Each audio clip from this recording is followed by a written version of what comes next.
if everyone's ready, then we'll get started a few minutes early, I guess. We seem to have a bit of a crowd, so might as well get started. So, today's lecture is going to be all about crosscuts and the various things you can do with crosscuts.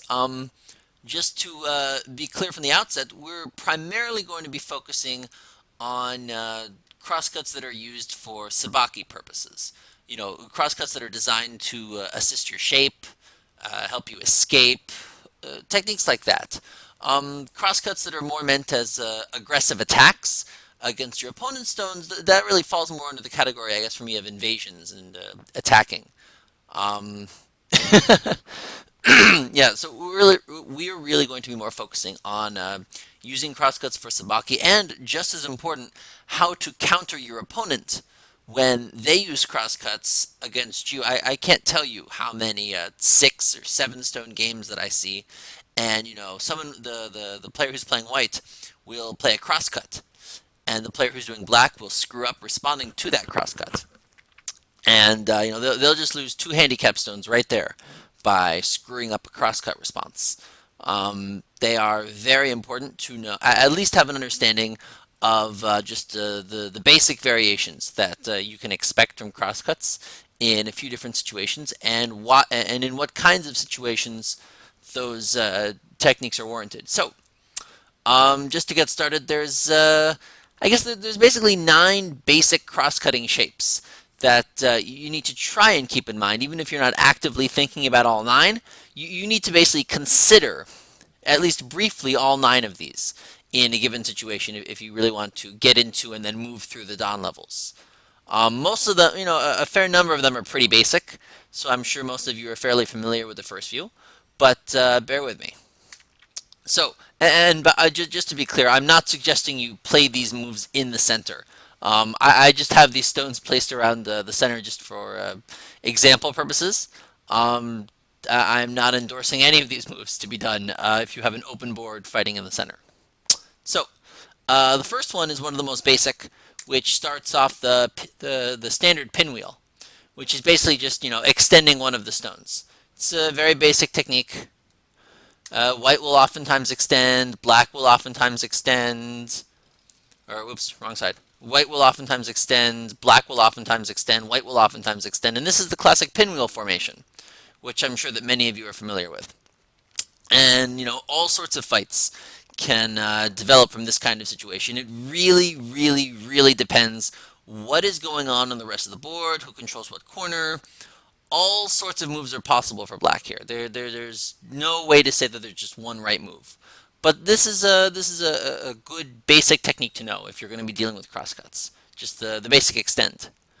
The second one is related. The second one is basically Atari and then extend. And of course, this one sometimes can open you up to your stone being laddered. And you know, you accept that in some occasions when you're doing this. This is more of a special purpose move. Oftentimes it's played a lot closer to the side. And if it's played a lot closer to the side, then K10 is not a very important black stone. Naturally, in the center of the board, you would not want to play this. So that's the second one. Third one. Yeah, third one is basically the Atari on one side, Atari on the other side, and then defend those cutting points in some way. This is usually the first one the players learn when they're just starting out playing Go.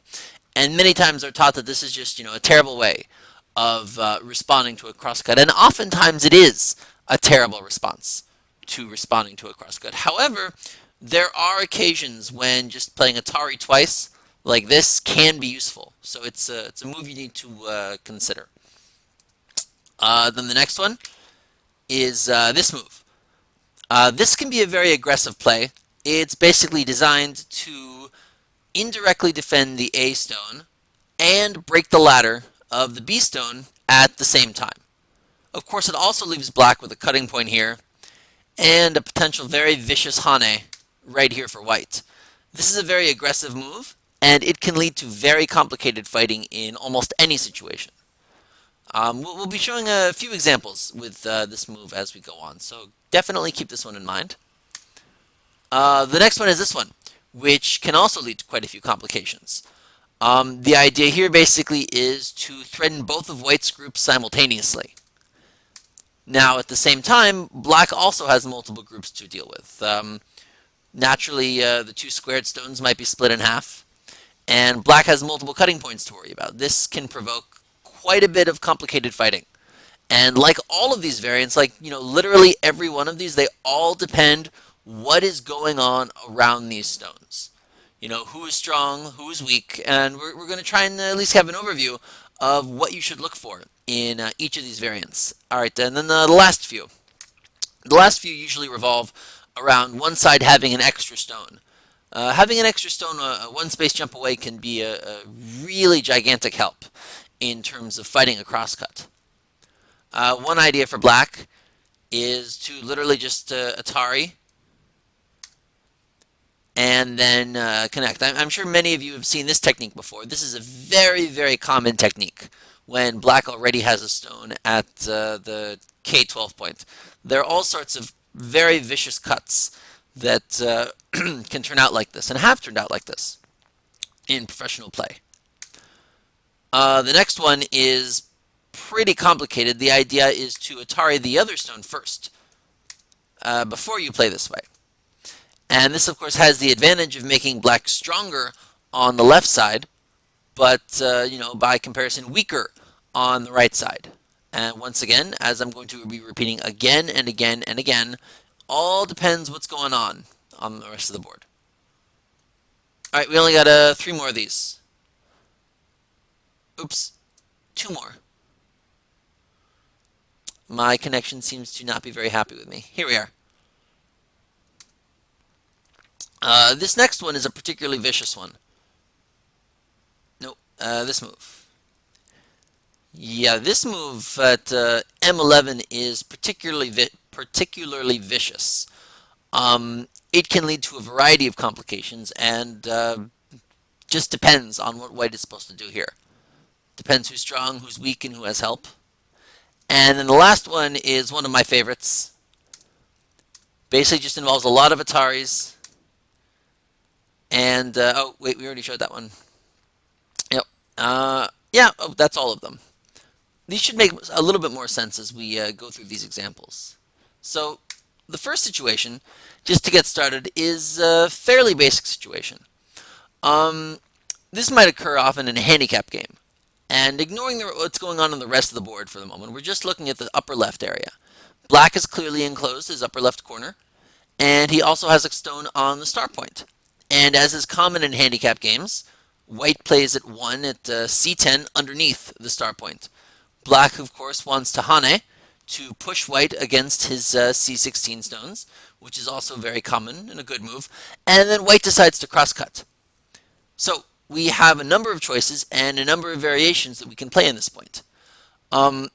Many moves are good for black here, but really, 1 or 2 of them are really just better than the others in terms of being the best possible result.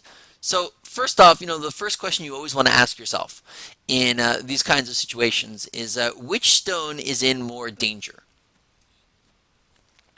When you're black, which stone do you guys think is in more danger?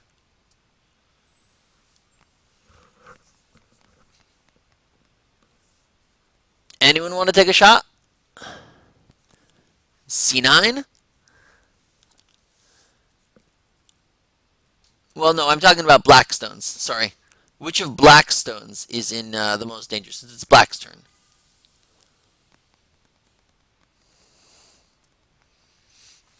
Yeah, C9 seems to be the basically the unanimous move of choice, I guess, and it's true. It's clearly on the 3rd line. White has 2 stones around it. If white gets a move at just 1 more move, the stone's going to be in a lot of danger. Usually, if one of your stones is in substantially more danger, and B, you don't want to sacrifice that stone, then usually you need to place something to defend that stone first.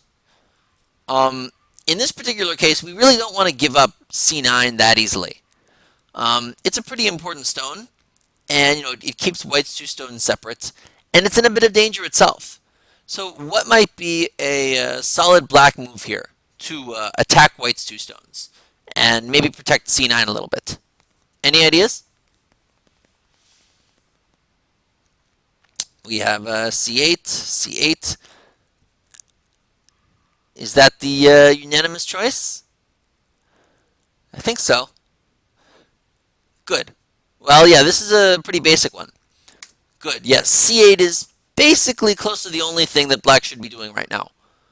Black is pretty happy. White's two stones are still in trouble. D10 is still isn't that weak. White can of course attempt to make his stone live. Black is more than happy to extend out and break the ladder. White can try and make a little bit more eye space for himself, but really black is just thrilled. Black can just cap him, seal him inside, and it's not unreasonable to think that white can manage to live small here. But even if white manages to live small, black's still pretty happy with this kind of result occurring. So this is perfectly fine for black. What about c13 instead for black?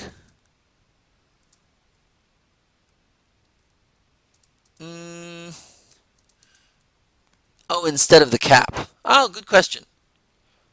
What about c13 instead of the cap? So this kind of move, it really, really, really depends what's going on the rest of the board. White, of course, is probably going to do this, and black is going to come back. And then white has a number of choices, but among the simplest being probably just this move, or something like it. And so it really depends what's going on. Who controls the center? How weak is this d9 stone? How nice would it have been for black to build a moyo there? So yeah, I guess in some situations, if you really, really want to be vicious, in some situations c13 is okay for black. But it really requires a good reading of the rest of the board.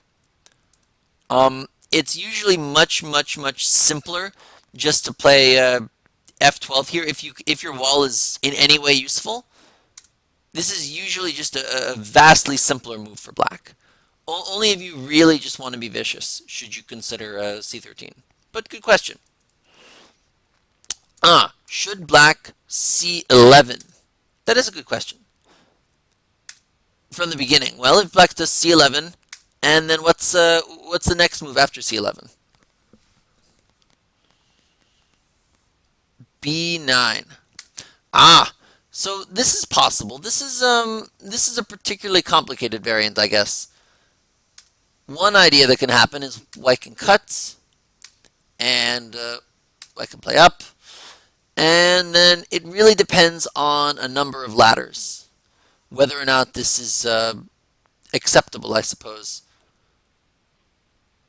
So one idea is that white can play, let's see, which technique first? Well, simplest way is to go up here and basically challenge black to a large fight. This is going to get pretty hard for black and hard for white. If we end up like this, we are going to have a potential trade, depending on what's going to happen. So you could actually play like this, but this is a really vicious way of playing. It's not that you can't get a good result doing this. You might very well get a good result doing this as black in some situations, but it's, I guess we could call it unnecessarily complicated. There's no real need for black to play this viciously at this point. Perhaps if you're losing, then you could consider playing like this. But we really don't need it. But good question. It could be right sometimes. Alright, let's go on to the next one. Hopefully it'll be a little bit harder. So this one is a pretty classic handicap situation. White has two stones that are separated, and white wants to help them out.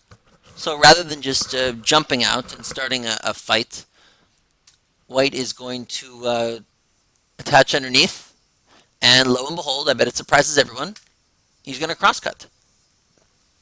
And so once again, we have a cross-cutting situation, and we have ourselves a little bit different of a situation than we did previously.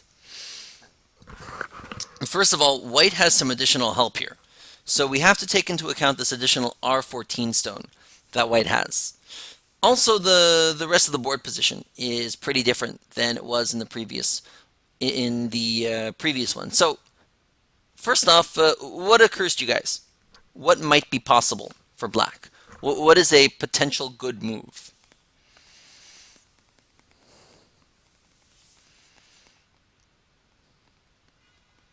Yeah, feel free to read. All right, we have R12 suggested. We have R9 suggested as a possible move.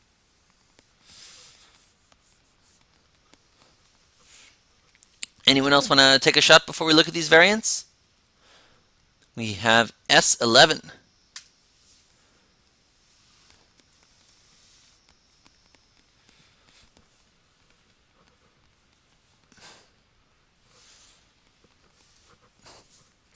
And we have Q12. All interesting moves to look at. All right, let's take a look at these. So, first one to consider is this S11 move. This is probably going to be problematic for black. It might be too vicious. The issue with it is white has something like even something very basic. If white uses this technique that I discussed as one of the patterns, this could get potentially ugly for black if he's not careful. Black has a lot of weak groups to worry about in this kind of situation. Or if white wants to play even simpler,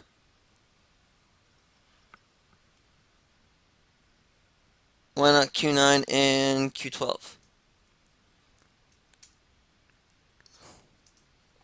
Well, you could play this way, but black still needs another move to really protect himself.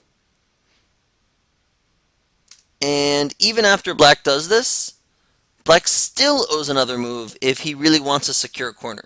Because later on, white has Q14, which is pretty severe. Plus, white's become really strong outside. So this is probably too nice to white. White's strength outside is really something nice. And remember, white was once separated and not that strong here. So this is still too nice. But if white wants to be more severe, for some reason it's being pretty laggy with me right now. If white wants to be more severe, he could actually consider this move, which protects the cut and puts the stone into Atari. Black could, of course, go for the sacrifice, but white is thrilled to get himself a Panuki and such strong shape. And, I mean, this might look good at first glance for black, but the issue is the 3-3 is still open. So this still isn't really that much territory for him.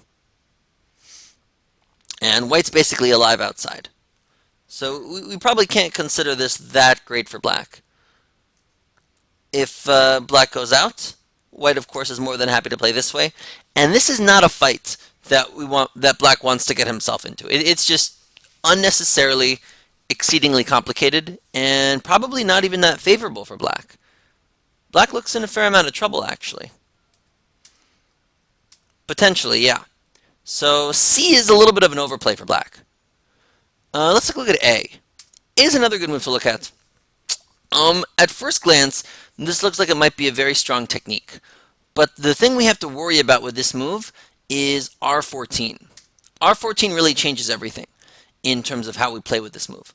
All white needs to do is just play on top.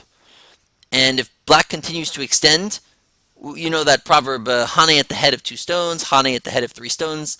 This is basically black getting himself Haned at the top of 3 stones on both ends of his 3 stones. If we assume for a moment that black is determined to play this way, to make himself live, black can do something like this. And white has a number of options. If white wants, if white just wants to play really, well, comparatively simply, I guess. If white just wants to play really simple, white can go like this. And at this point, playing S16 is actually fairly dangerous for white. So white can basically follow up here and let black extend down and then play this. And what do you guys think of this result?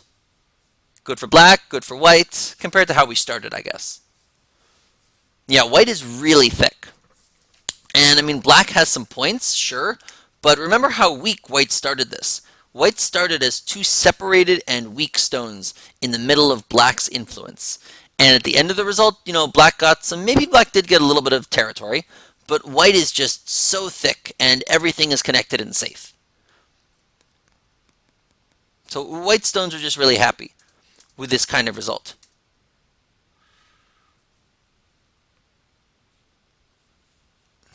Yes, good reading. That's what I was just about to say. The double Hane here is particularly vicious. This is the, as I was saying, R15 is the move if you want to be nice. If you just want to spiral insanity, you can do this move. No, the double Hane is better than S13 in this case. Black, of course, has to cut. And if black goes for the capture of the one stone, white, of course, will take these stones. So naturally, black needs to play in here. And white's going to extend out. White gets to play out here. And so we have a situation where white has 5 liberties. And black ends up with this. And what's likely going to end up happening from this kind of situation is a ko. It might be a 2-step ko. Might be a tricky ko for white. Probably slightly favorable ko for black. I'm thinking it'll be a 2-step because black has a bit more eye space. But you could probably make a ko out of this situation. But really, you don't need that to be that vicious. There's a number of things that can happen here.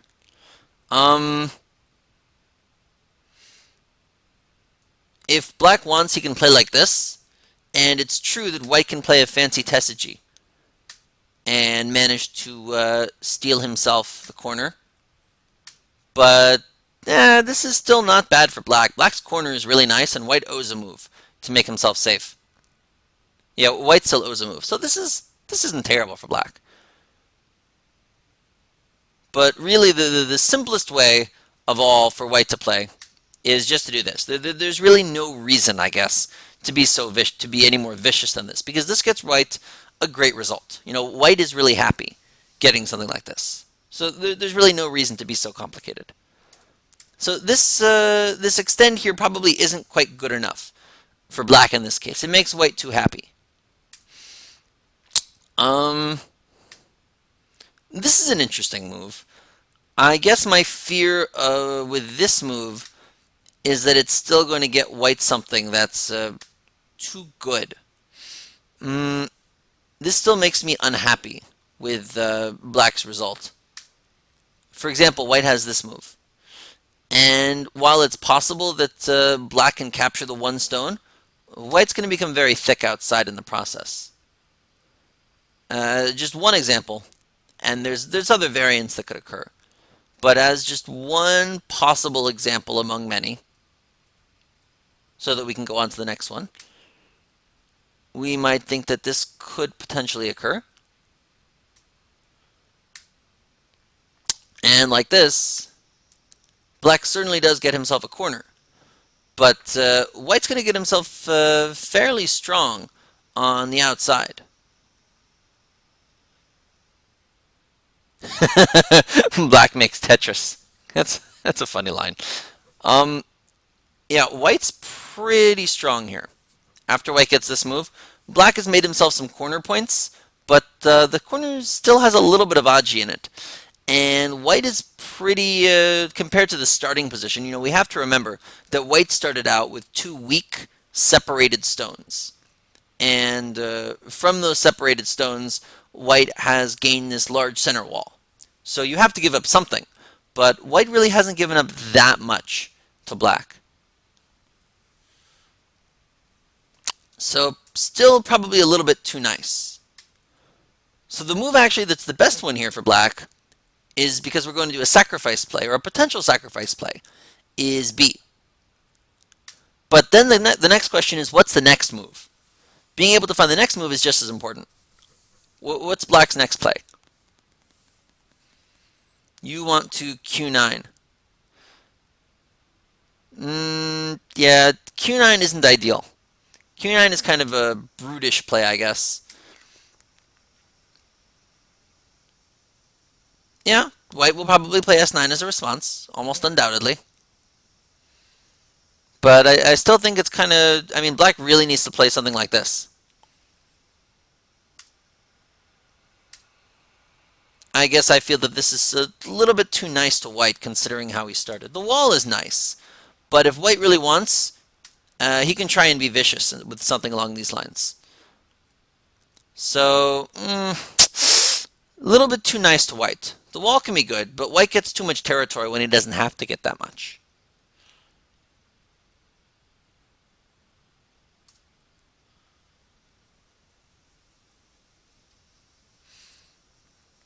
Ah, P10. Yes, that's the move we're looking for. This is the real Tessigi. So this is actually, there's a Joseki involving the the 3-4 and the high approach that also has a similar technique to this that we'll take a look at later on. But this is a fantastic technique to use when you have the ladder. Of course, if white plays here, black's going to ladder the stone, and white can connect underneath. But look at what's happened compared to other results. Sure, white connects underneath, but it's all second line. He's very low. He's, his eyes are fairly well formed, but black basically gets free thickness in sente. And getting thickness in sente is almost never a bad thing. You would connect with R13.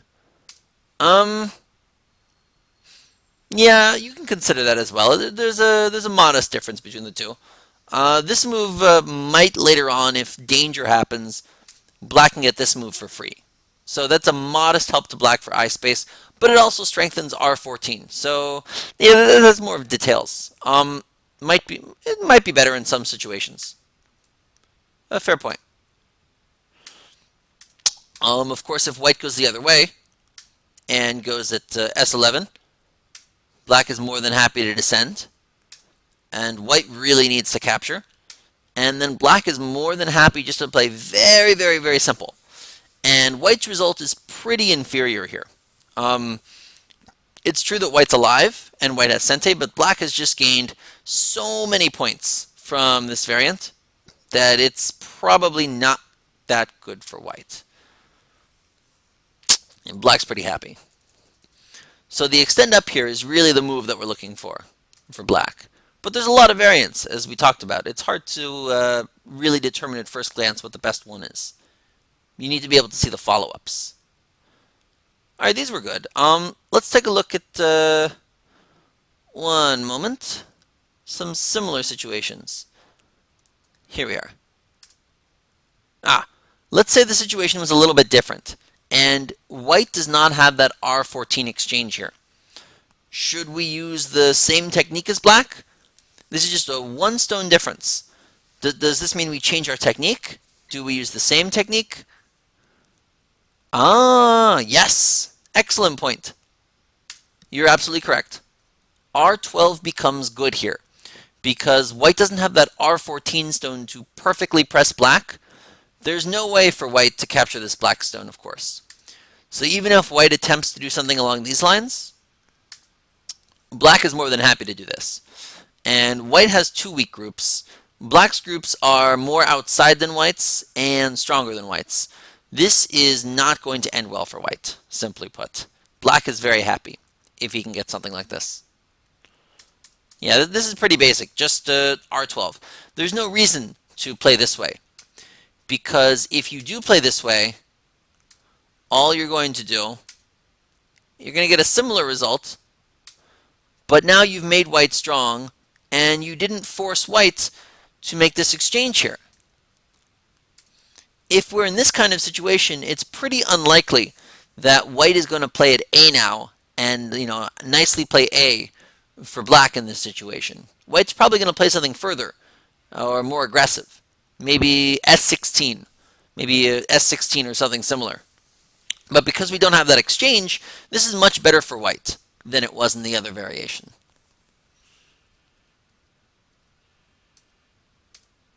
All right, let's take a similar situation. One moment. Where is that? Problem with making giant SGFs is it can be really, really hard to find your variations sometimes. Ah, okay.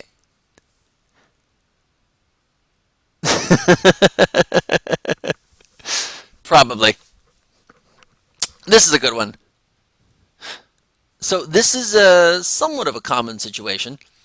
White has a substantial amount of help on both sides, and black still needs to figure out some way of making his stones safe. There's really not just one answer for this particular situation. There's actually a number of answers, and it really just depends on what's going on the rest of the board. So the first thing to be aware of is that white is going to get a better result here than in the past two situations because white just has more stones close by. So it's natural that he's going to get something of a better result than he got previously. But black's result doesn't have to be a disaster if he plays it right. So one of the simplest things that black can do is just Hane up there, or Atari up there, play underneath, and extend. And we already had something like this happen previously. The difference here, though, is that white started out with an additional stone. So since white started out here with an additional stone, this is considered acceptable for black now. That's one idea, if black just wants to get a large corner. There's other moves too, though. Black could still manage if black wants to go all out with white. Better placed. Sure, that's fine. If black wants to go all out with white, he can still just extend up. And white can play down, and then black can go for the cut. And start a very, very, very large ko. This is something of an all-out variation, though. I would only recommend doing something like this if you just want a massive, massive fight to start. Yet another way he can play is by the Atari on this side. And this is considered a pretty brutish way to play, I guess. But nevertheless, if you have if you can do enough with your thickness, this is a possible result for black here. It's a brutish way of playing, but the thickness is, thickness is thickness. White will get some nice compensation, though. One of the more interesting variants, well, this usually isn't that great of a variant. Just extending here is usually considered too nice for black to do. If black Hane is, this is a variation we already saw, right? We're already familiar with this one. We already looked into all sorts of things that happen here. But, if white wants, can black play S12? Ooh. I like S12. S12 is a fun move. Interesting idea. S12 is, I guess we can say, a complicated move to use correctly. It has its purposes, but if you use it incorrectly, it can cause you an immense amount of pain. Interesting question. How should white respond? I'm going to make a vote for P11 if I'm white. Black can make himself safe, but so can white. So it's really not so terrible for white if he wants to play this kind of variation out.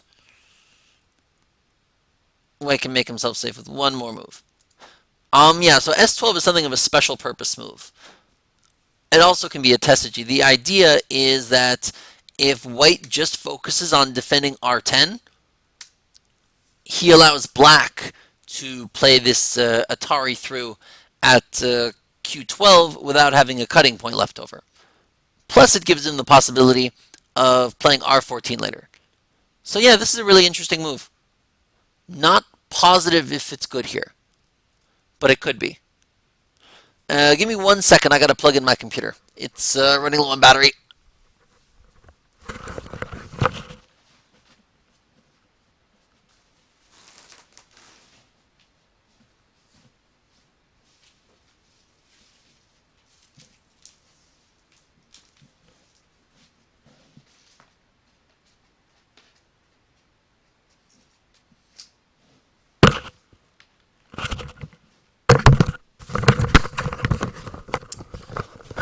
All right, sorry about that. So yeah, interesting move. But let's go on to the next one. We have a number of others to look at, a number of other situations to go through. As soon as my computer decides that it doesn't want to lag anymore, anytime now. Okay, so this is a situation that white is in, and white has decided.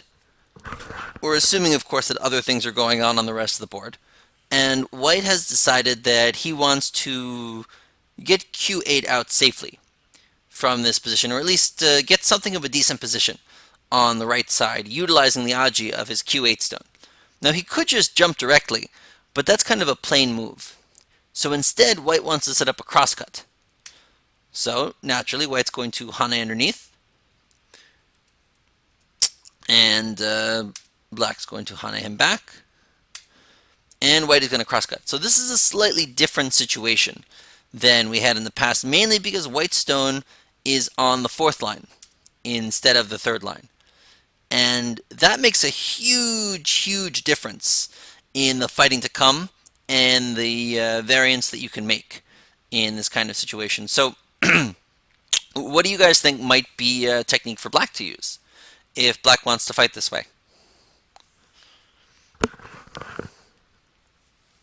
How is black supposed to resist? Or even should black resist? Anyone want to take a shot?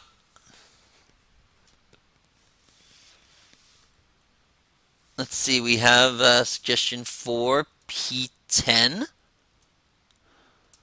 R9. No, not R9. P9.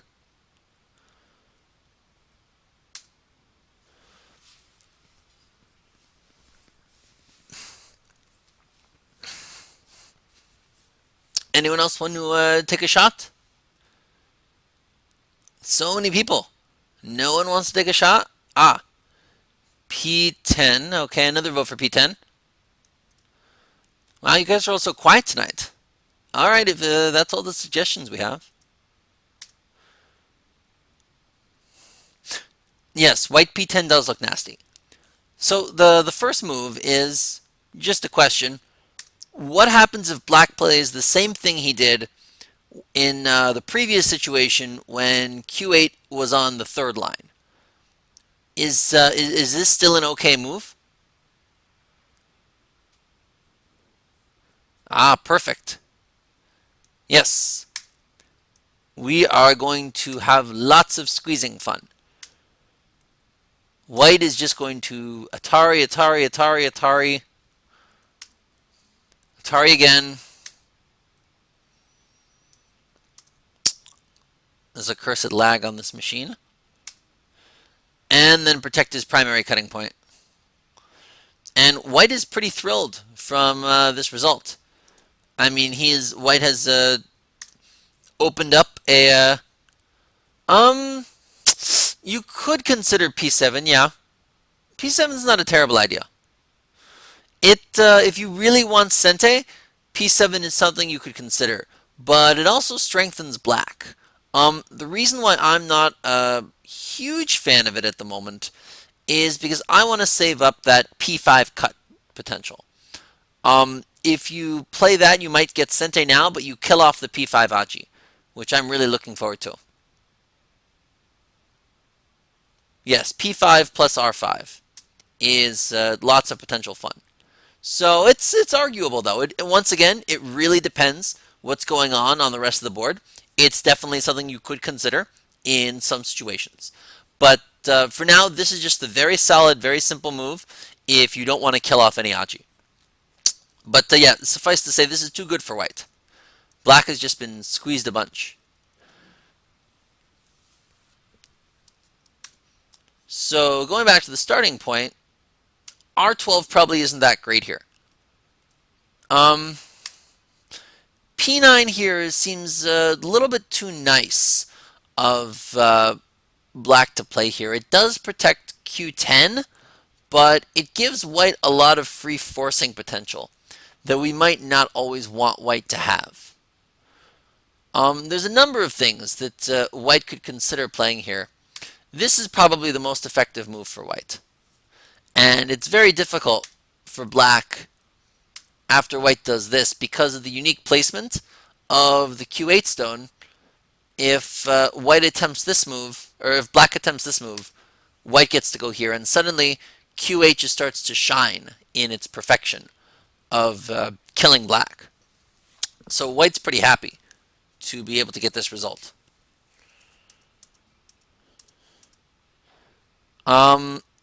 Yes, so this move is the right move here. So good job, those of you who thought P10, but has to save S13.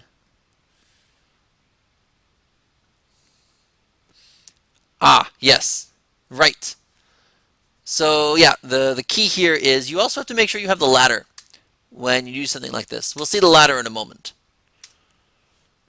So we're going to get to the same result that we did previously, except black's going to go here to get himself a free forcing move, which is a nice partial defense. And then we're going to make that classic cut that you can make in this kind of situation. That can be very, very, very useful. And you're going to Atari and come out. And this is a long variation, but it's a very important one because it's basically a one-way street. You know, as soon as white does the original R12 move, there are basically no other variants that you can consider from this one. And this is why it doesn't really work out very well for white. If white attempts to escape from the ladder, of course, black is just going to capture the two stones. And white needs to figure out a way to protect both of his groups. Of course, white's happy to get this kind of Atari here, which isn't bad. But even with that Atari, all black really needs to do is just play an empty triangle out. And this is, even though black's three stones aren't exactly thrilled, this is just not a very pleasant result for white. It's going to be very, very hard for white to save both groups. And if white has to give up one of them or let one of them suffer horribly, then it's just not going to end up well for him.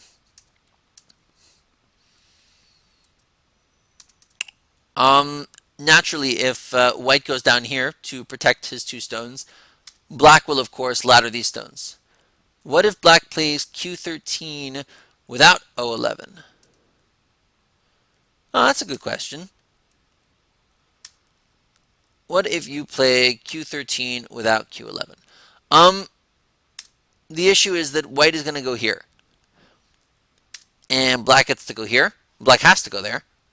And white takes this. And now white has made an exchange. White has managed to get something in the center. We might say that the result is still perhaps a bit better for black, but white has something. Does O11 make Q13 have good flow? Yeah, white's happier with this result. I'm always cautious about speaking about amorphous concepts like flow. I'm going to answer yes, because it works well in terms of the ladder, but flow is almost a subjective concept in Go. So it's not easy to definitively say, oh yes, it has good flow. At least at my level. I'm not going to definitively tell you something has great flow. Yeah, the basic idea is that white cannot as easily capture P10, which makes it better for black. That's the basic idea. Now, if white happens to have the ladder, then it becomes a bit better for white, but it's still playable for black. No problem.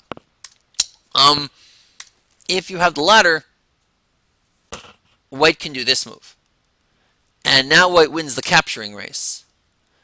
Even so, it's not an unplayable result for black. Depending on the situation, this can still be playable for black. White hasn't really gained that much, although it's a much better result for white, of course, than the previous one.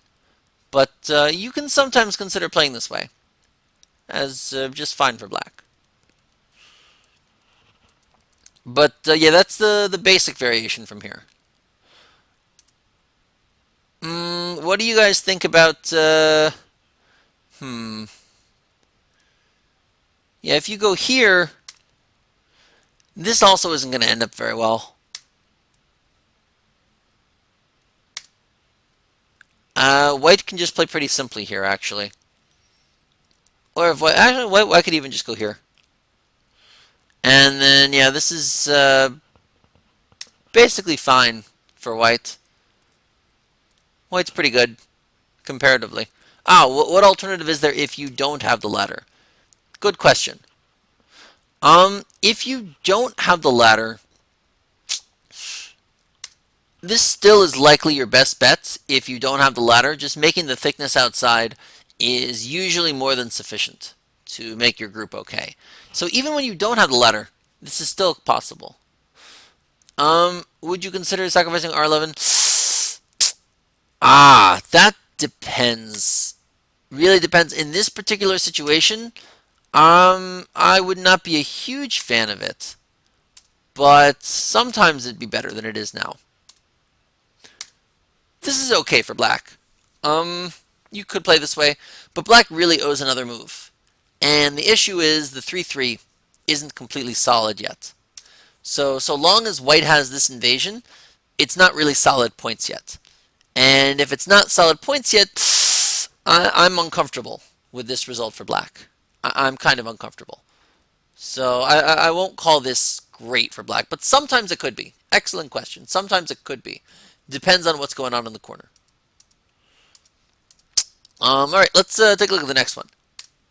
Trying to get through a bunch of these. Okay, this one is pretty similar. Once again, we have this R14 stone that's changing up the variation. So what should we do now? The result may surprise you, actually. But I'm interested to know what guesses there are. No worries. Crosscuts.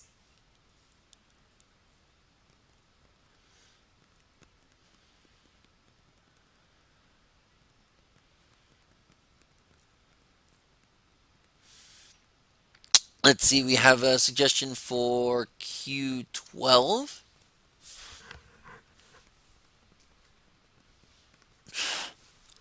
Oh, is the sacrifice nicer here? Well, it's true that white would have essentially made himself a one-space extension in this case. So yes, it might be a little bit better, but still, because the R3 invasion is still open, I would still say that the two-stone sacrifice is just not quite good enough for black. With that corner open.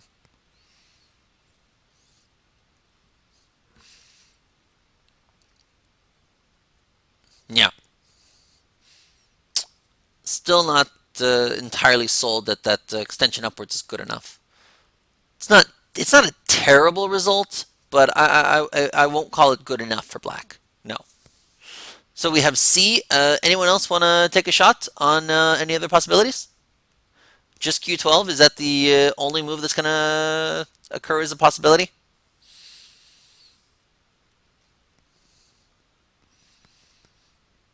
All right, I guess we'll stick with that, huh? So if Q12 occurs, you're probably going to get something along these lines. And this is basically as good a result as you could hope for both sides, really. Black has gotten himself a fairly secure corner and made himself safe, and white has also made his group fairly safe. You could play this way as both sides potentially. But yeah, this is probably as good as black is going to be able to get. This move... This move, still not a huge fan of. The issue is, yeah, at this point, even if you've already made the R14 exchange, still not a huge fan of this move. Because white just gets way too many nice forcing moves in the process, and black kind of ends up with a dumpling. So good, that one was pretty quick. Let's take a look at our next one. Ah, this one is a slight change of pace. So this is actually taken from a professional game where I really liked their use of the crosscut, and it just goes to show you what kind of exchanges can occur and what kind of situations you might look to make a crosscut in. So black starts off by taking the vital point for white's wall. Obviously, white would really, really like a move around here to try and build off of his giant wall. White then responds to it by playing a move that might seem unusual. He plays d10. So before we even go into the crosscut, just looking at this game for a second, what's white hoping for with this move? What is he intending? Is there a purpose behind it, maybe?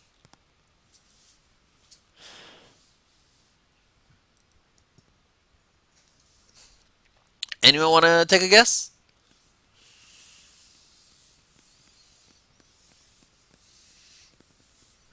Ah, wow. Crickets. Nobody wants to take a guess. One person?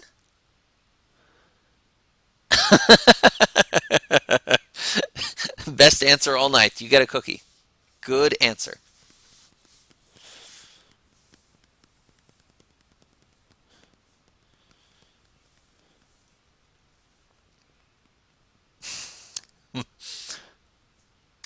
Splitting from the top and the bottom.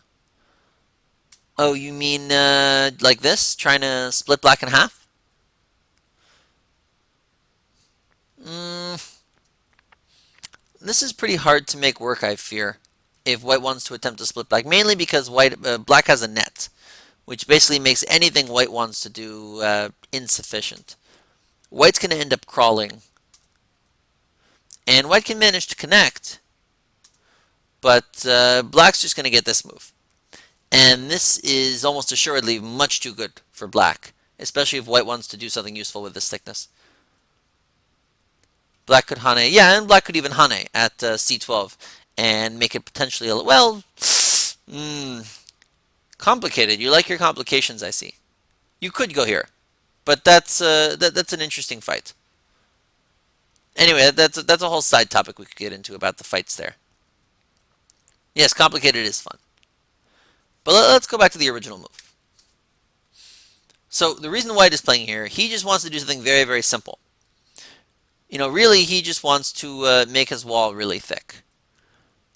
The basic idea is if he goes like this,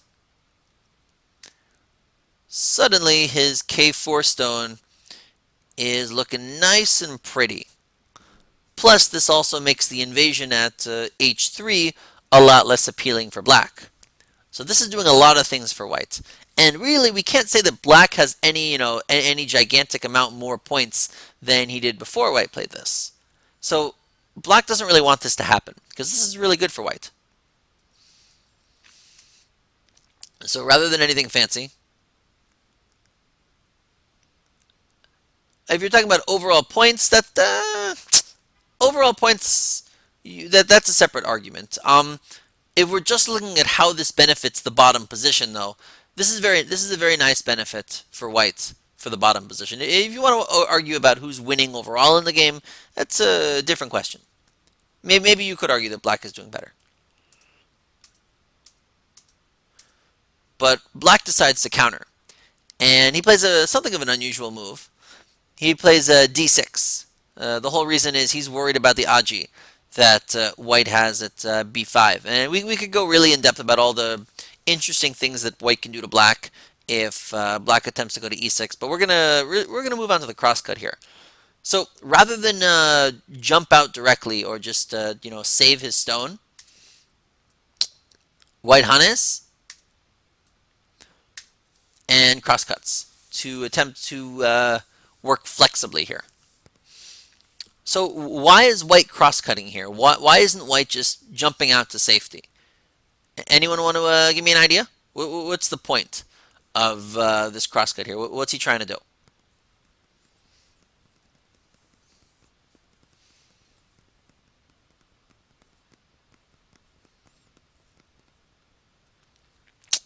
Sure, to get some shape, but maybe more broadly. Why not do this somewhere else on the? Why not do this somewhere else on the board? Why here?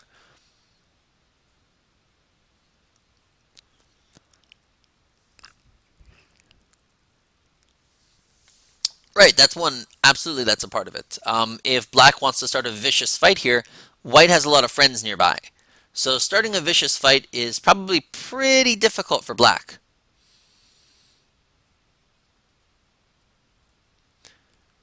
Yes, another excellent point. If you start a giant jumping fight here, you're just going to open up h4 to brutal things that black might be able to do. So you really don't want to give black any free moves around f6. That would not be good for white, so you definitely want to lean up here. The other idea is to over-concentrate black. You want to force as many black stones as possible to be in this area, covering as few points as possible.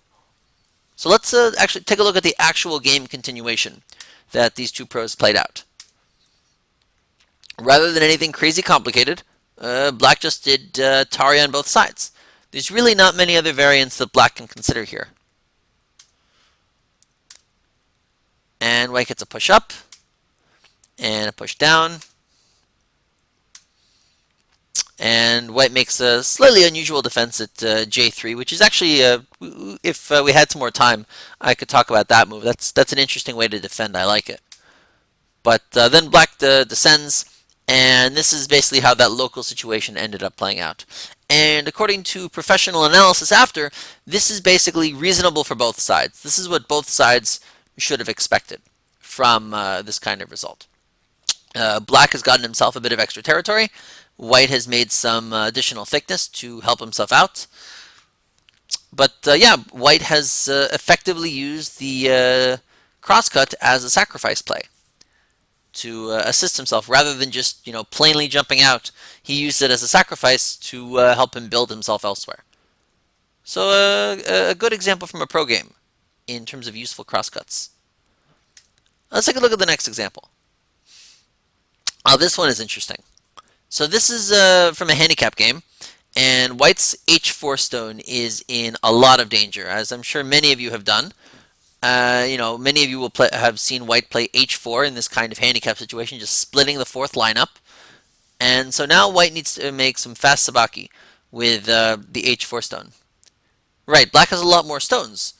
So to make sabaki, white is going to hane and crosscut in an attempt to get his stone out quickly and efficiently. So before we go any further, what do you guys think about m3 for black? m3 good, bad, ugly, terrible, great? Yeah, disaster is a good term. I like that. Right, white's going to, as we've seen multiple times before, white's just going to immediately go like this and just cram black into this tiny little dumpling and then just connect out. And white's thrilled. White has interrupted black's bottom and got himself a group that, it doesn't have two eyes yet, but it's not going to be in imminent danger of dying anytime soon, which is always nice to have as white in a high handicap game. So that move's too nice. What other moves could we consider? There's lots of proverbs.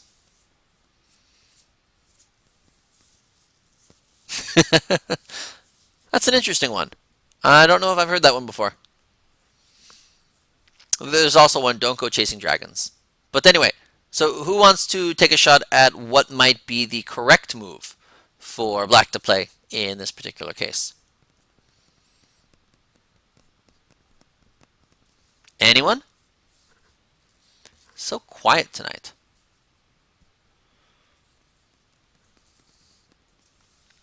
There we go. One possibility for J3. K5.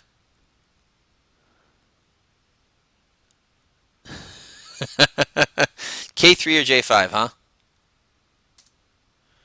Well, if we're going to do K5, the issue is that white can go here potentially.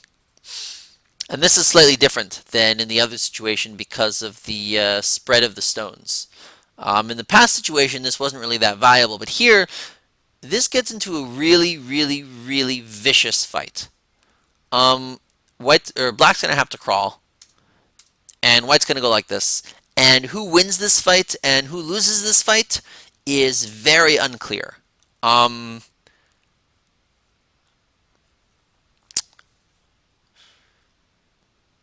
Yeah, this is going to be a very complicated fight for both sides. And really, white should only play this, or black should only really do this if black really wants to. If you're just dying for a vicious fight, and you know, if you're playing with someone who's stronger than you in a high handicap game like this game is from, you probably don't want to start this kind of, you know, absolute all out to the death struggle that this is going to unleash, where a single mistake will cause you to plunge off of a horrible cliff.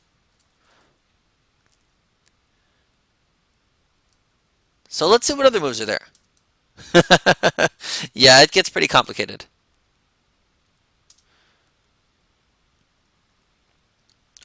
If you're going to J3, white's of course going to have to descend.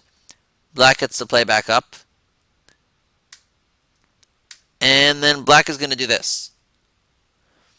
Is this good for black? What do you guys think? Good for black?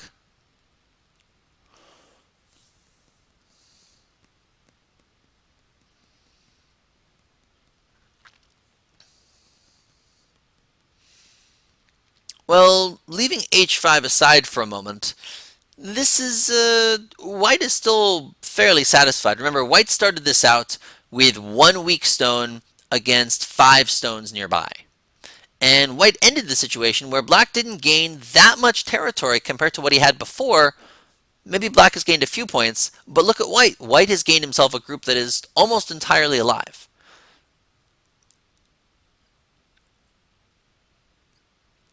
G3.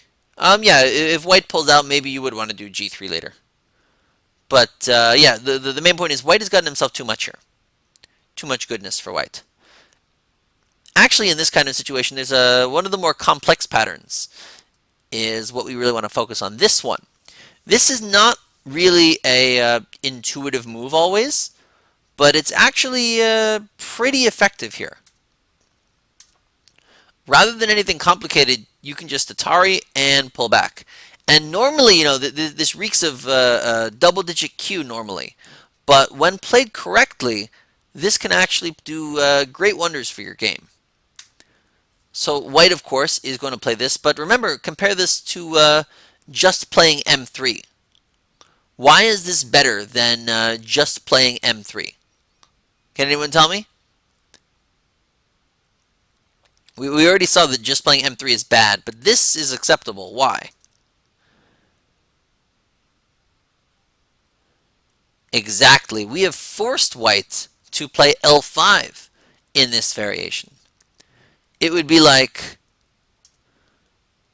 I mean, that would be as if black extended to M3, and white played here, and black played here. And instead of capturing, black played up here, or white played up here. White should never, ever, ever do that. That's a terrible idea. But because of black's move order, white forced white to do this. Whoops. Gotta make these trees smaller. Right. So it's after this result, which is also important. If you notice those 2 white stones in the lower left, you know, they're not there just as a prop. They're useful. So what black can do here is make a just a basic push here to make himself a bit stronger, and then go for a all-out attack against the other 2 stones. So the idea behind this move, behind the Atari upwards, is that it's a very simple way for black to handle it on the bottom right, while still getting black a good-sized corner, but also allowing black to get sente to make attacks elsewhere. It's a very simple way of playing for black, and it works particularly well because of white's 2 weak stones here. Now, if white didn't have these 2 weak stones, if the left side was different, this might be not as superior a result for black. So it's only because of that kind of situation that it's all right for him. Let's take a look at the next one. We only have a few more. This is a good this is another good handicap type situation. So black has just split white's 2 stones in half with a move in the middle. And white, overplaying, because it's a handicap game, plays a very unusual move at Q11 in an attempt to force R11 into submission. Black, of course, desires to resist this kind of result, and white crosscuts. So slightly similar situation to the others, but there are some key differences that we need to look at. So first off, which stone here is weaker in this situation?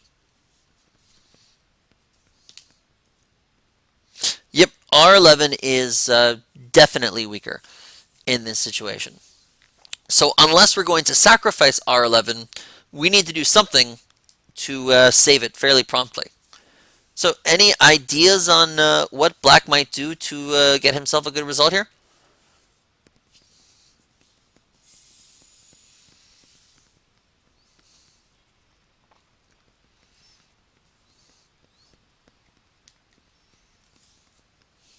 Let's see, we have Q10. Anyone else? Oh, we have R11. Wait, R11 is already on the board.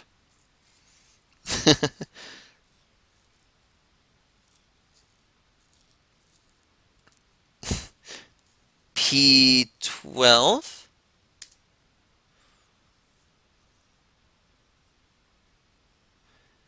Q10. All right, let's take a look at these moves. Always good to consider.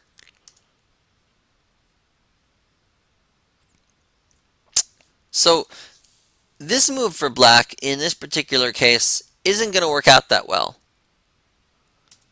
The issue is that this time white has extra help. And because of that extra help, this is just going to be miserable for black. There's no way for black to win this fight locally if black just attempts to do this. This is just dead for black. If black attempts to cut off the R8 result, I hope I don't even need to say that this is, of course, an unmitigated disaster for black if he's so silly as to attempt something like this. So it's a good idea to consider P12, and that should be, P12 should almost be the default move that you think about first, because oftentimes it's a great move, but it's so dependent upon how much damage white can do to that remaining R11 stone. R13 instead of S11. Oh, that's a good question. So it's true that if black goes here, he could successfully cut. Now, naturally, black probably needs to play here. That ko is really, really dangerous for black. So black needs to play here. So my issue with this is that white still has this move. And if black is insistent upon defending his corner, white can make a really, really fancy ko here that's threatening the cutoff at Q13. So if white wants to be fancy, this can get kind of tricky for black. Yeah, it's an interesting little strategy that white has to play with. So I'm not saying that white is, of course, going to play this immediately right now, but the fact that this kind of extreme AGA remains in the corner makes me uncomfortable with this result for black. Also, if white just wants to play really, really simple, there's no reason to play so complicated. If you just want to keep it simple, the 3-3 is still open. And if the 3-3 is still open, then black's result probably isn't good enough.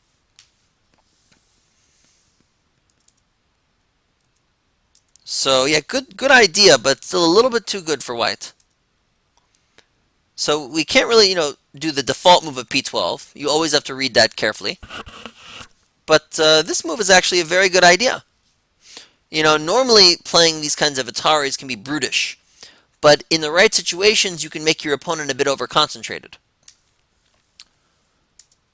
So rather than try and save both of them when white has a number of stones in the area, white can play black can play very simple.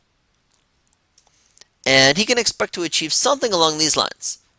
This is just a very simple way for black to play. White's group is fairly safe, although if white tanukis, black is going to be thrilled to take this O11 move. What happens if black connects after the first Atari? If black goes for the connection. Like this, you mean?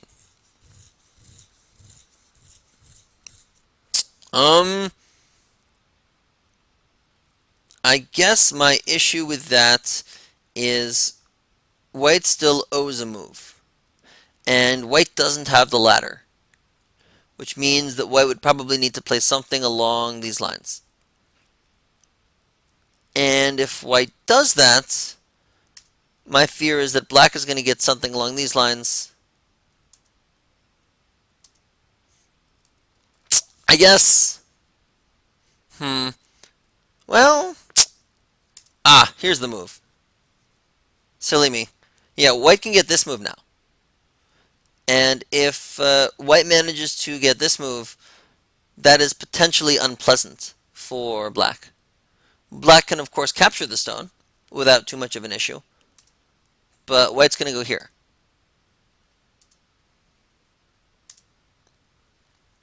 And then after this, simple way for white to play is just to play like this. Although, yeah, this should be fine for white. And white gets himself some fairly nice strength outside. It's not that different. It's just the extra Atari could be helpful.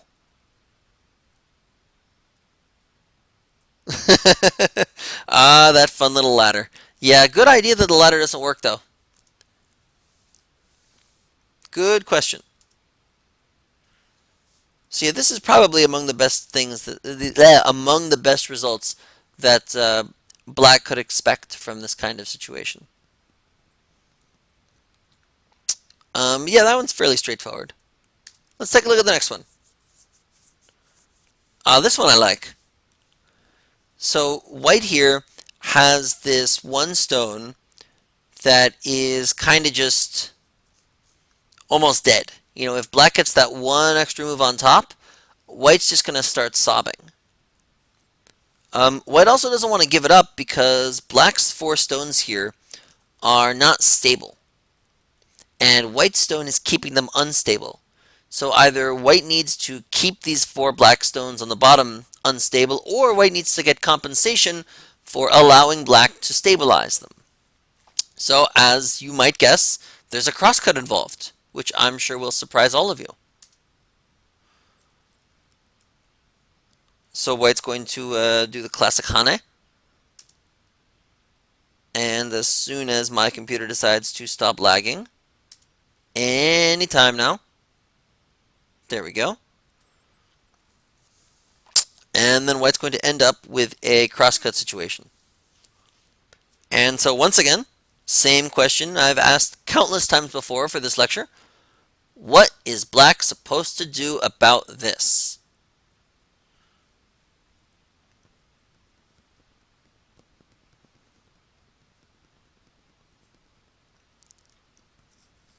It's an interesting situation that black definitely has to be careful about when choosing how to respond.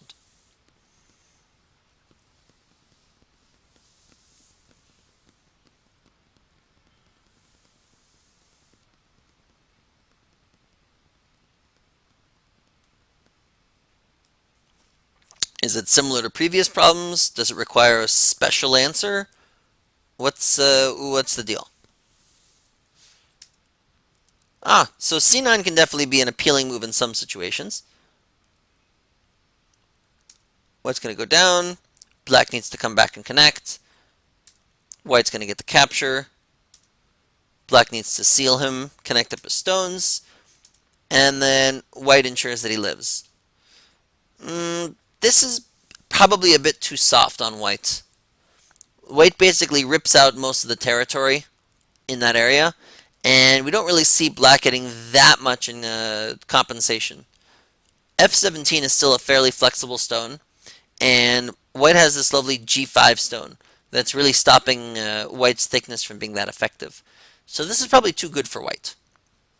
It's not a disgusting result for black, but still too good for white. And that's basically a one-way street. So let's see what else we have. C12. C12 suffers from the same problem as many of the others, unfortunately. The issue being that white is going to get this classic force, force, force, force, force. And at the end of this, black might have made himself a modest amount of points in the upper left, but any gains that he makes are totally eliminated by the horrible damage done to black's 4 stones around here. Yeah, they're 3/4 dead. So black can't be satisfied with that result.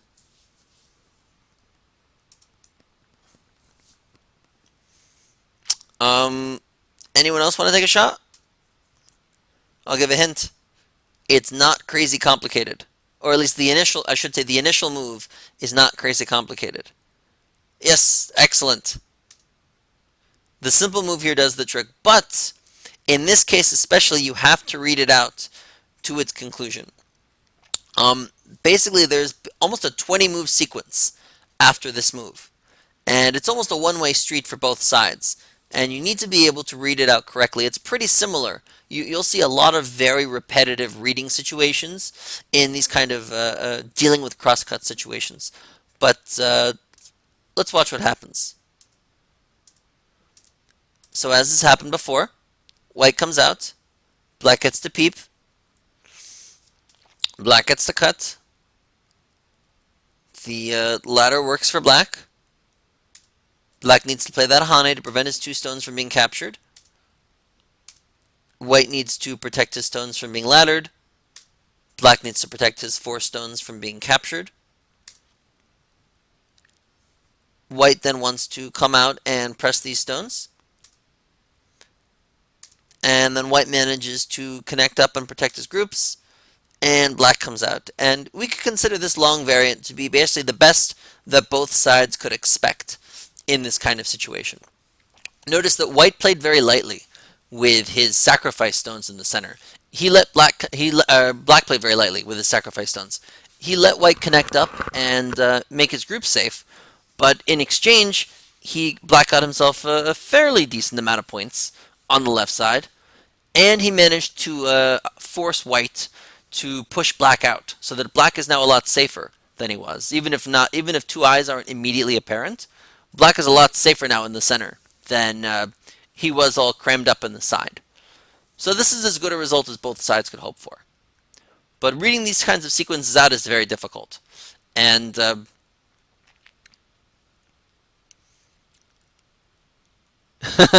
yes, excellent point. Yeah, you need to be very, very careful when you're reading out that extension move. But yeah, we're speeding along. Let's take a look at another one. This is a good one too.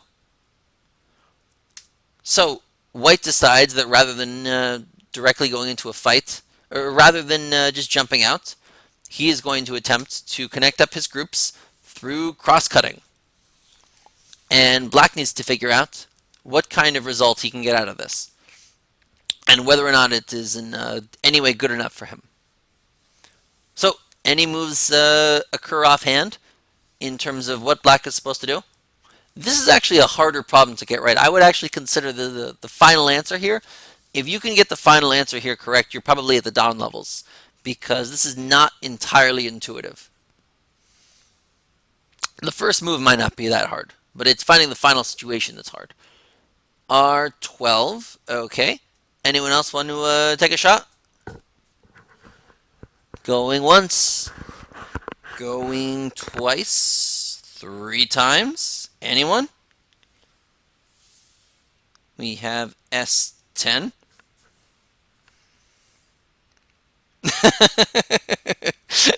Good response. Q12.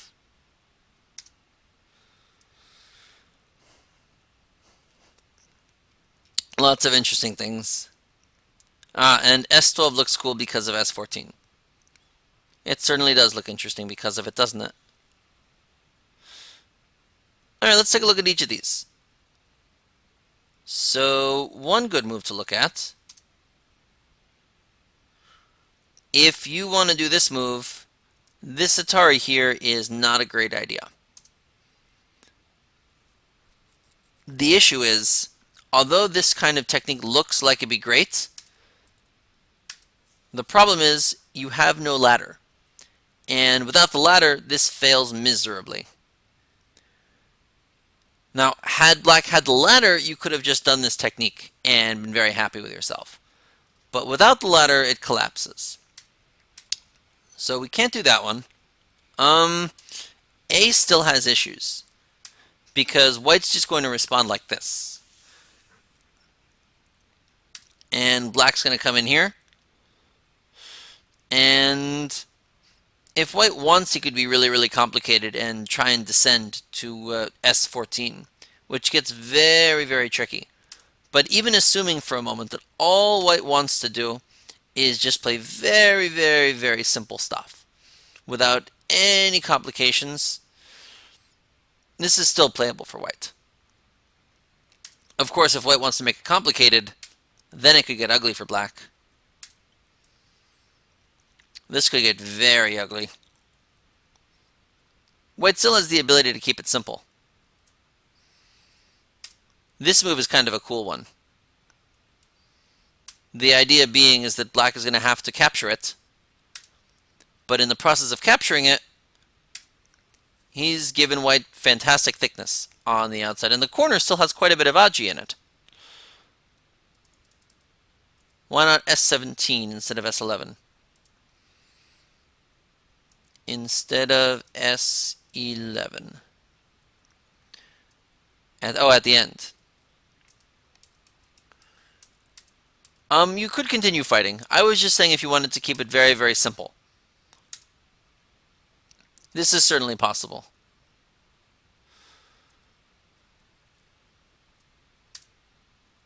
But you still need to play here. And black gets this response.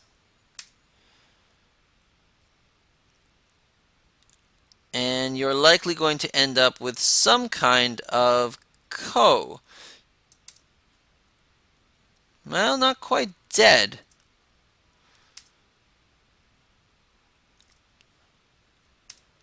Ko seems to be the most likely result that you could expect from this kind of situation. No, wait. Not that way.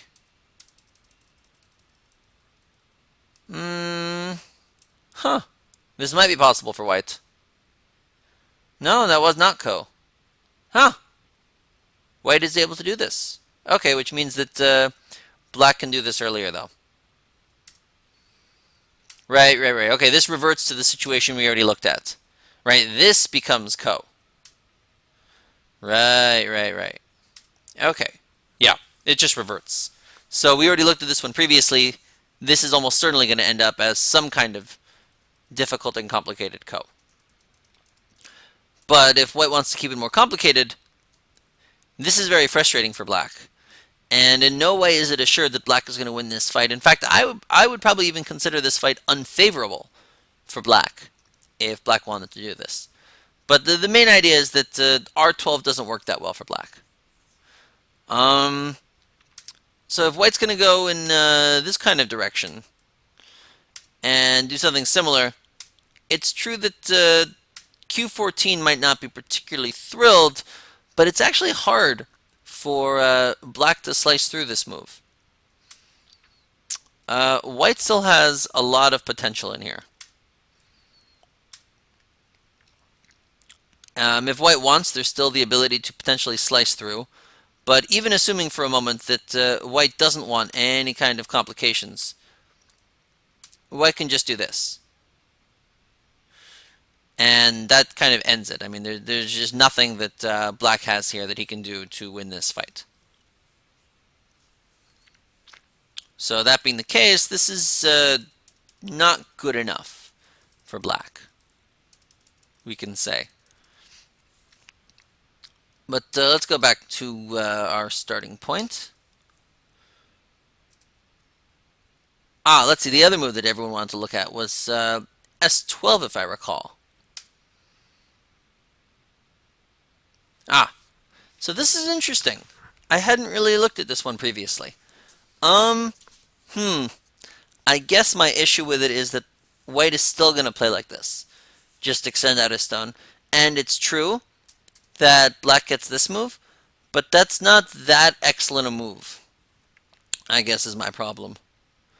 It's a decent move, but it's not, amazing or anything you could really write home about. One idea for white, and it's just a very, very simple idea for white, is to just brutishly go like this. This is kind of a brutish way of playing. but it seems to work rather well in this case. Black needs to come back and fix. And if black comes back and fix, white can fight this out with black. And this is fightable for white. It's far from assured that this is going to be a fantastic result for black at all.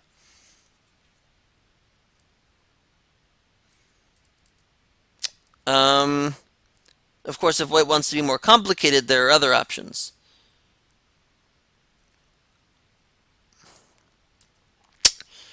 But yeah, you can potentially save the stones, but I still fear that white's outside result is going to be too good at the end of the sequence. Another idea, if white just goes out like this, I do kind of wonder what the result would be at the end of this sequence. Yeah, black's probably going to do a little bit better in this sequence than he did the other way. He has more liberties. So it doesn't seem that white can play that. It doesn't seem that white is able to play that way. But regardless, even just doing the simple R12, white can probably end up with just a fine result. So actually, the move that we're looking for is still the very basic move. It just has a different purpose now. This is still the move, as it often is, but it has a different purpose than before. So white, of course, is going to go to capture that stone. And black is going to descend. White is going to keep up the Atari, or keep up the attack on the 2 stones. And now black's going to give up the 2 stones. And the basic idea being that black is just going to come back and take Q8. And interestingly, this sequence of moves works really, really well for black in this case. White does manage to connect himself up, but there's no real way for white to resist this connection. You know, if white goes all out to try and stop it, it's just not going to end very well for him. You know, white still has issues because black has the S12 move, so white doesn't have time to come back and try anything really fancy against black. And if he doesn't have any fancy techniques, then this is much, much, much too good for black, for white to even imagine playing. Yeah, if white attempts this, it's the same exact issue. The AGA from those 2 stones is going to stop white from responding aggressively to this kind of situation. So this is the basic way that black should follow it up. Just basically give up the 2 stones and connect. Because white's fairly tough here, or fairly strong, so a more conciliatory strategy is probably the way to go. We have time for one more before my voice completely collapses. This is a good one.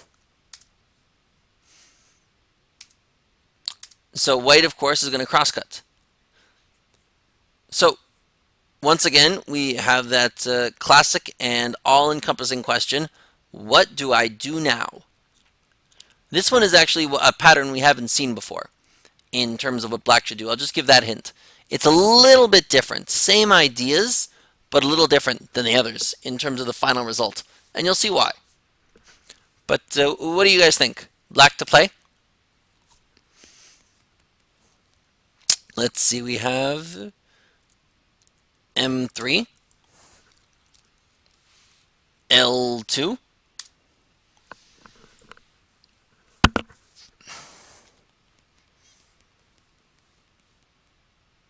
yeah, it should be on YouTube. I should be putting it there. Sorry it's so late. Yeah, it'll be on YouTube. So we have A and B. Anyone else want to take a shot? No worries. Going once, twice. See ya. M4. Ah, that's a creative move. I like that move. Maybe you're onto something. So let's take a look.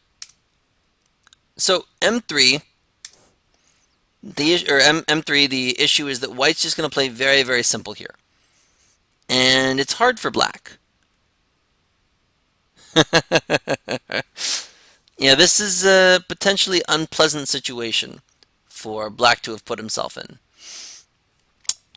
His 3 stones are not yet happy, and all sorts of negative things could end up happening to them. So probably not good enough for black, I fear. The other idea, if white just wants to be really, really, really simple, and I mean just very, very simple, white can be rather conciliatory and do this for the center, but this is usually too much to give to black.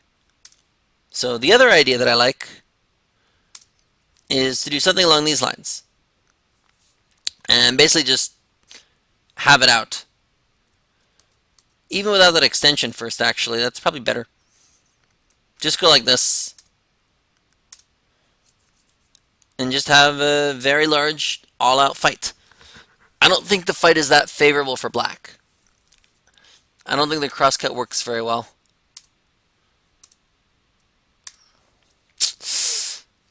Yeah, if black can't manage to capture those outside 3 stones, then this is just miserable for black. And I don't think he can.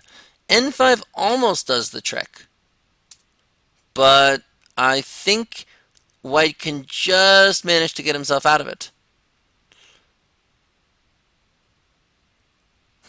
Might even depend on the ladder. How funny. Yeah, M6 is just what I was looking at. It's like, wait a minute. Squeeze dead. Could be a dead squeeze. Yeah. Does that do the trick? Let's see.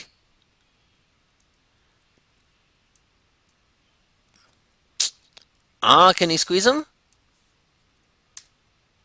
I don't know. Yeah, I don't think he can squeeze him to death. Yeah, not quite. Oh, you can get some good pressing moves, but I don't think it's quite a death squeeze.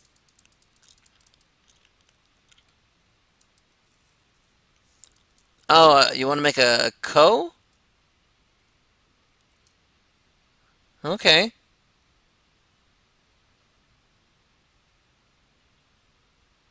Then what? Just a really, really, really large ko?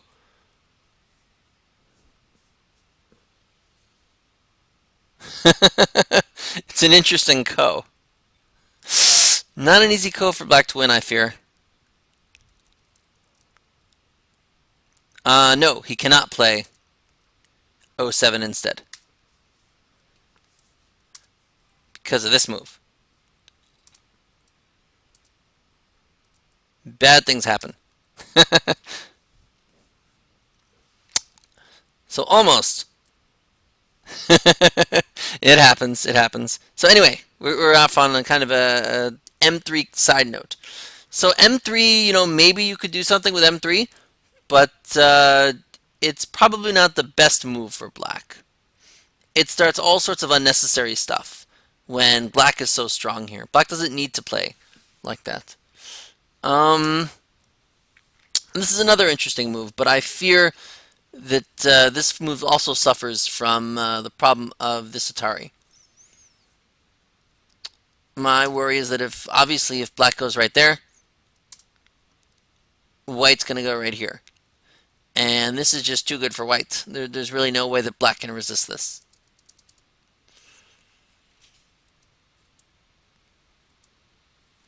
Actually, M4 is the right move. But first, we want to play the other one. Small move order thing. Same idea. We're going to play this. Then we're going to play M4.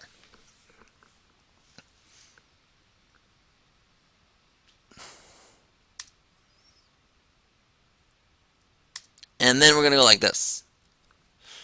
And this creates two situations that white does not enjoy very much. We have two great follow-ups. Black can play at A, and black can play at B. And when you have both of these follow-ups, there's really no way for white to make this fantastic result for himself. This is probably the better one for white. And white can live, of course. But my god, that's just lovely for black. I really like that. Philip, was this the variation you wanted to look at?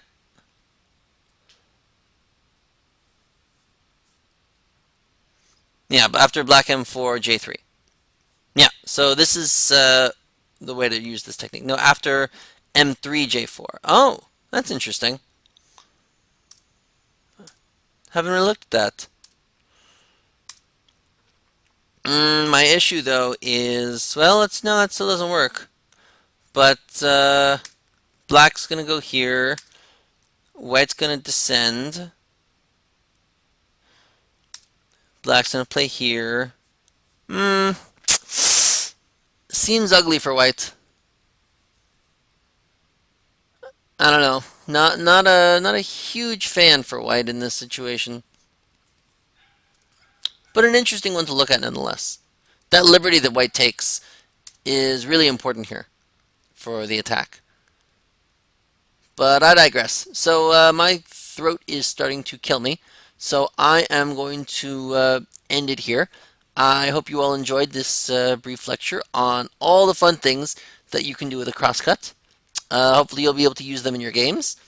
The best thing to do to get better with crosscuts is experiment with them. Next time one of your stones is weak in your opponent's area and you want it to live, or you want it to at least do something useful, and you don't want to just plainly run out, make a crosscut. You know, I'm not promising you it'll work.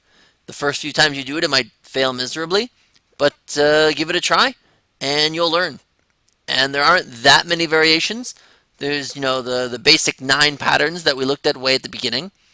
And once you get those down, it's just a matter of figuring out when to apply which one. But yeah, that being said, I hope you all enjoyed it, and I will see you all next time. Adios.